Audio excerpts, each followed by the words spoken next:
Hello மக்களே, இன்றைக்கி grapes திராட்சை பற்றின ஜிகேஸ் பார்க்கலாமா? திராட்சையோட தாவரவியல் பெயர் என்ன? விட்டிஸ் வினிபெரா. திராட்சை எந்த குடும்பத்தை சேர்ந்தது? விட்டேசி குடும்பத்தை சேர்ந்தது. திராட்சையின் பூர்வீகம் எது? மத்திய கிழக்கு நாடுகள், அதாவது மிடில் ஈஸ்ட். திராட்சை தாவரம் எதன் மூலம் பெருக்கமடைகிறது? அதாவது ப்ரொபகேஷன். கடின குச்சி வெட்டுகள், அதாவது ஹார்ட்வுட் கட்டிங்ஸ்.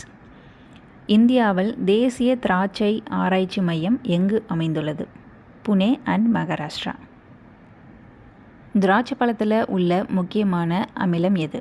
Tartaric acid.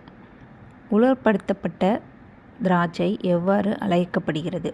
உலர் திராட்சைன்னு சொல்கிறோம், அப்படி இல்லைன்னா கிஸ்மிஸ்னு சொல்கிறோம், அதாவது ரைசன்ஸ். திராட்சை வளர உகந்த மண் pH மதிப்பு என்ன? 6.5 to 7.0 வரை இருக்குது. திராட்சையில் உள்ள சர்க்கரை சத்தின் சதவிகிதம் பொதுவாக எவ்வளவு? 15%லேருந்து 25% வரைக்கும். அடுத்து, பூமியில் திராட்சை செடிகள் எத்தனை கோடி ஆண்டுகளாக வாழ்ந்து வருதுன்னு சொல்லப்படுது? 6.5 கோடி ஆண்டுகள். மனிதர்கள் திராட்சையை பயிரிட தொடங்கி எத்தனை ஆண்டுகள் ஆகுது? சுமார் 8000 ஆண்டுகள் ஆகுது. தமிழ்நாட்டில் பரவலாக பயிரிடப்படும் ஒரு நாட்டு திராட்சை ரகம் எது? பன்னீர் திராட்சை தான். விதையில்லா திராட்சை ரகங்களில் பழங்களின் பருமனை கூட்ட பயன்படும் வேதிப்பொருள் எது? ஜிப்ரலிக் அமிலம். திராட்சை கொடிகள் எதன் மீது படர்ந்து வளரும் தன்மை கொண்டவை? கொடிகள் மீது, வைன்ஸ். சயின்டிஃபிக்காக திராட்சை பழம் எந்த வகையை சேர்ந்தது? பெர்ரி வகையை சேர்ந்தது.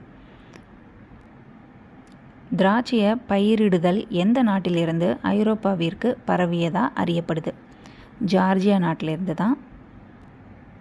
பன்னீர் திராட்சை ரகங்களில் சீராக பழங்கள் பழுக்க எதை தெளிக்க பரிந்துரைக்கப்படுது? 0.2% பொட்டாசியம் குளோரைடை தெளிக்கணும்னு சொல்கிறாங்க. திராட்சை எந்த தாவர வகையை சேர்ந்தது? கெட்டிமர தாவரம், அதாவது உட்டி வைன் ஆர் லியானா. திராட்சை பழச்சாறு மற்றும் ஜாம் தவிர வேறென்ன முக்கிய பொருளாக மாற்றப்படுது? வினிகராகவும் மாற்றலாம். திராட்சையை வளர்க்கிற முறைக்கு என்ன பெயர்? அதாவது வளர்ப்பு முறைக்கு என்ன பெயர்? விடிகல்ச்சர்.